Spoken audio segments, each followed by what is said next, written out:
Week 6 of college football is filled with games that a lot of people think could end up being upsets or close games. Me, on the other hand, not so much. And with that said, I'd like to say hello and welcome to the JSA studio. I am your host, as always, Nathan, and today we are going to be previewing Week 6 of college football, starting with the Red River rivalry, Oklahoma versus Texas. The spread for this game at the time of recording is Texas minus 6.5, and the expected over-under is 60 points.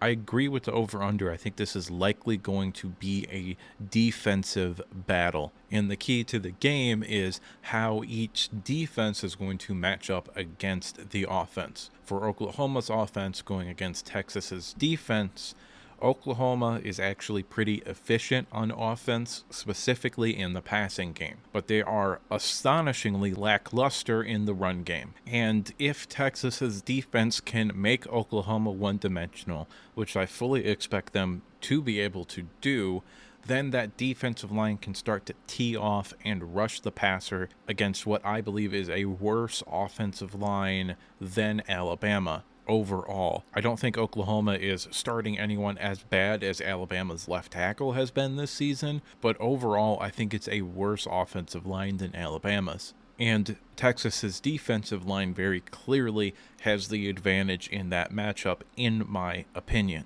However, a dirty little secret for this Texas team is that the pass defense hasn't actually been all that great this year. The pass rush and the linebackers have been really good, but the secondary have been, quite frankly, average when you start to dig into the numbers. As far as Texas matching up against Oklahoma's defense, I do think they have a slight edge, but I haven't really been all that impressed with Texas's offense this year.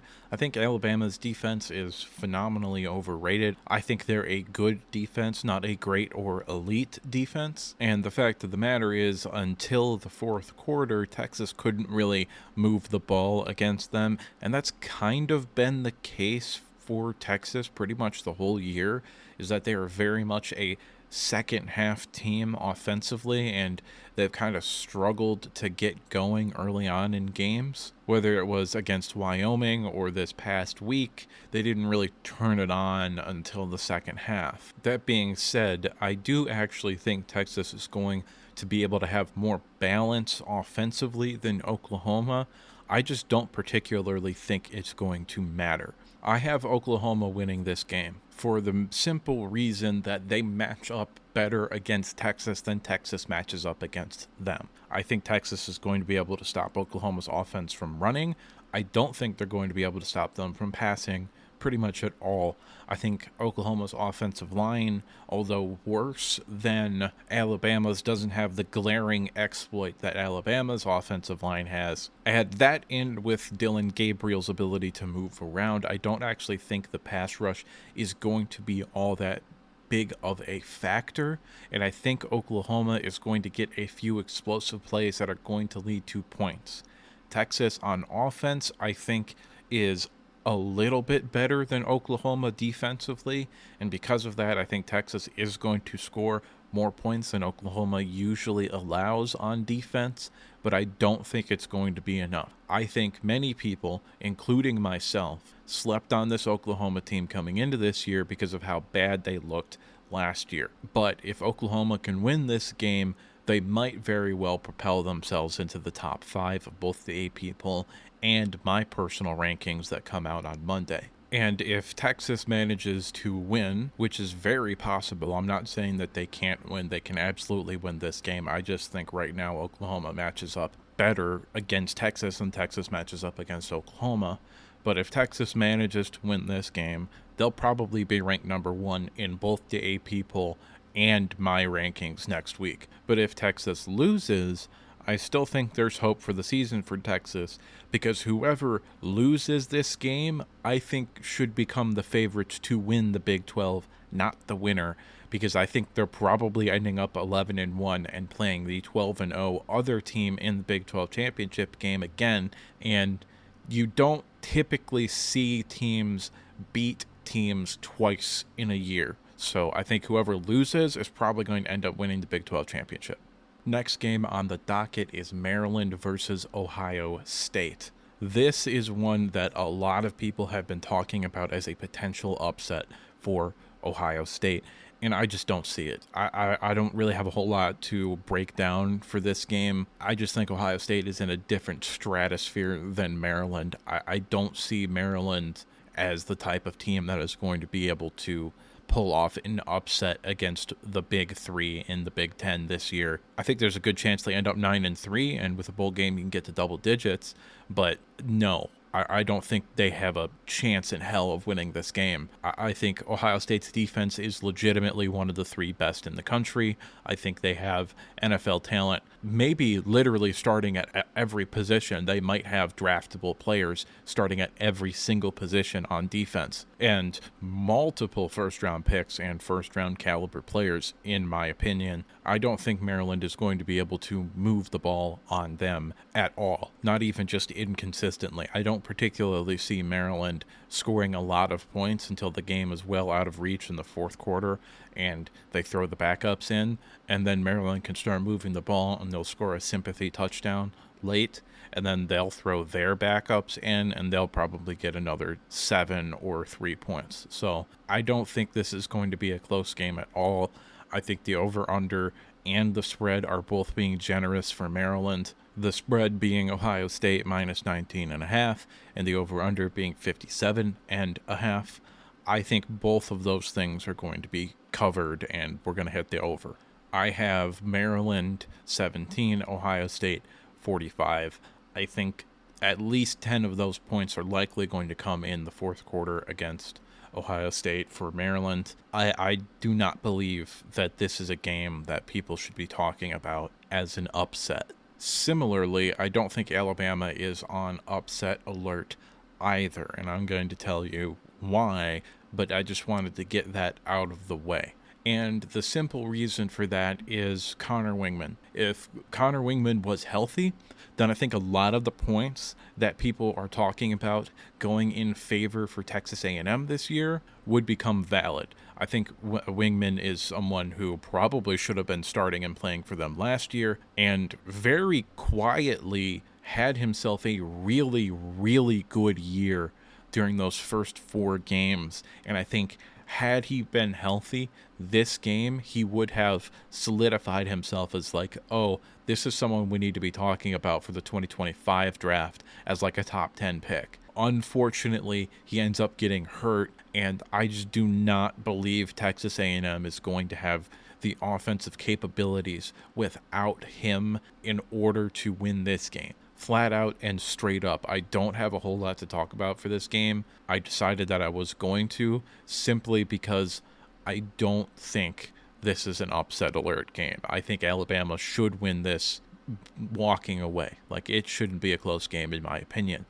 The spread is Texas A&M plus 2.5, which is an astonishingly weird number. In fact, actually, I just remembered the spread is actually down to 1.5 for Texas A&M, meaning that all of the money is coming in at Texas A&M. And when all of the money is coming in on one team, the other team is going to win. Because casinos are not designed to give out all of the money to the teams being picked. So if 80% of the total money is coming in on Texas A&M, and the line, which I think opened at Texas A&M plus like 5.5 or 6.5 or something like that, and is now down all the way to Texas A&M plus 1.5, that's an incredible amount of movement, which means that all of the money is coming in on Texas A&M. And the casino isn't going to want to pay out all of the bets to the Texas A&M people. So I think this is just, well, actually I don't think, I know, this is just the reality of casinos. When a line like that comes out and moves that dramatically, the team that it is moving against is going to win the game, because the casino put out the initial line to entice you to bet it because they were confident that the other team was going to cover. Just like I am confident Alabama is not only going to cover, but dominate this game. I have Alabama winning 31-7. I don't think this is going to be a close game. And also, I think people have kind of forgotten that Jimbo Fisher is kind of on the hot seat. So I think this team is going to be real tight heading into this game. And I just don't believe that. I don't even think they have a puncher's chance. Like that phrase coming from when you get into like the boxing ring or the octagon and the UFC, and you get lucky. You throw a punch and you get lucky and the guy goes down. That's what the phrase puncher's chance mean. And I don't even think Texas A&M has a puncher's chance. I think this is like Conor McGregor going up against a bar bouncer in New York City. Like, I think that there's no chance that Texas A&M is going to win this game. However, I feel the exact opposite way about Kentucky versus Georgia. I think Georgia minus 14.5 is an absolutely absurd line. I do not see any scenario where Georgia wins this game by more than 14 points. I don't even think I see a scenario where they win this game by 2 scores. I think the fact of the matter is nobody wants to talk about it, but Georgia's run defense has been abysmal so far this year. And Kentucky is averaging like 7 yards per carry right now, which is absolutely absurd. They have an elite rushing offense, and the only way they are going to lose this game, in my mind, is if they are forced to pass the ball, because Devin Leary is absolutely horrible. He is the worst starting quarterback in the SEC and maybe the worst starting quarterback in the Power 5. He is a disgrace to the position. And on the flip side of that, Georgia's offense versus Kentucky's defense, Kentucky has an elite run defense too, or at least that's what the numbers will tell you. I actually don't think Kentucky has an elite run defense. I think they stop the run early, and then teams have to pass the ball, and then they have some success passing the ball, so they don't really ever go back to running the ball. So if I'm Georgia, this is the game where I need to figure out if Carson Beck can be that guy or not.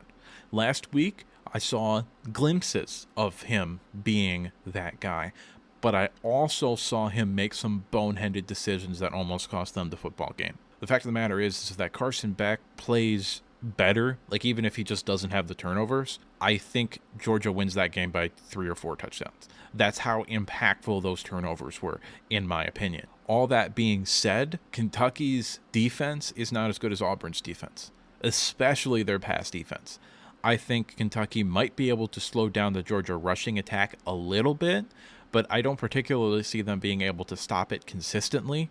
And I think the play action and Carson Beck wanting to come out and prove that he can be that guy is going to be enough to push Georgia to victory in this game. I have Georgia winning 27-24. I think it being at home matters a lot more than other games this week for Georgia. I think that's definitely going to be a factor in this game. And specifically, I think Georgia has to win this game to kind of be like, oh, we are for real still. Because there's a lot of doubters right now, and to be entirely honest with you, they kind of have a point. I don't think Georgia is the number 1 team in the country, but that's not how rankings work.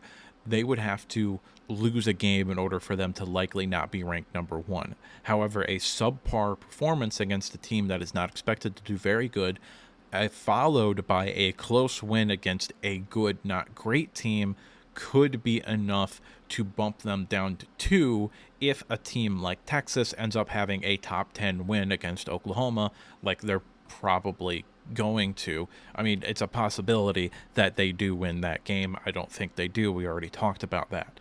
But as far as Kentucky versus Georgia, I think Kentucky is the ultimate bad matchup for Georgia, because on paper, Kentucky's defense is good enough to make Georgia one-dimensional on offense, and on offense, they're maybe the best rushing attack in the Power 5, going up against a run defense that has been honestly bad this year. So this seems like it could be a game where Mark Stoops makes a statement and Kentucky is like considered for real this year. But I just I can't picture a scenario in my head where Georgia loses this game. I don't really know why. Just call it a gut feeling. I don't see Georgia losing this game. The final game that we're going to spend a little bit of time talking about is Michigan versus Minnesota. Michigan, I think, is going to have their first real road test here. I think last week against Nebraska's a bad football team. Minnesota is not a bad football team. They're not a good football team, but they're not a bad football team.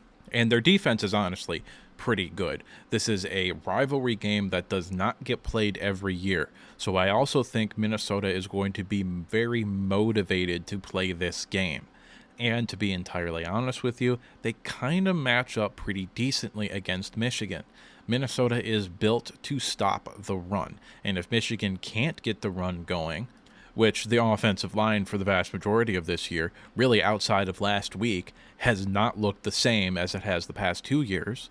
However, I think that was largely because they had their best offensive lineman on the bench for no reason in Ladarius Henderson, but now that he's playing at left tackle and Carson Barnhart is playing at right tackle, I think they got better at both those positions by a significant margin. So maybe the offensive line is going to start clicking and end up being really, really good like I think they can be. But if they aren't, and last game was just a product of Nebraska being really, really bad, then Minnesota could honestly have a decent chance at stopping the run in this game. And J.J. McCarthy has taken a step forward, but the fact of the matter is that we have not seen him in a game where he absolutely had to throw the football in order for Michigan to win. Now, I'm not sure that's going to be this week, but there's a decent possibility that it could be this week. As far as Minnesota's offense versus Michigan's defense, yeah, we all know what this kind of looks like. Minnesota is one-dimensional on offense, and if Michigan can make you one-dimensional, you have no chance of moving the football. I mean, Minnesota, I like PJ Fleck. I think the team is okay, but I think you're probably going to make a bowl game. But Michigan is just in a different league here. I wouldn't be surprised if this game is something like 10-14 at the half, with Michigan like barely holding on, and everyone's like, oh man, is Michigan on upset alert? And then they kind of turn it on in the second half and sort of figure out the defense and get the ball going. However, there's also a decent possibility that Michigan just rolls them like they have been everybody this year, because Minnesota, I think, is an average team likely to end up 6-6 or 7-5. That being said, I am going to stick with my first scenario that I just talked about right there, where this is a close game at halftime, but Michigan kind of pulls away in the third quarter, and in the fourth quarter, they're kind of playing their backups a little bit. I have Michigan winning 38-10 and taking home the Little Brown Jug back to Ann Arbor. And unfortunately, that is all that I have for you today. So I'm going to go ahead and ask you to like if you liked the video, subscribe if you want to see more content like this, and if you disagreed with me at any point, or if you just have something to say, go ahead and leave a comment down in the comment section below. Let's just remember to be civil. After all, what do I know? I'm just some asshole on the internet giving you his opinion. And I'll see you next time.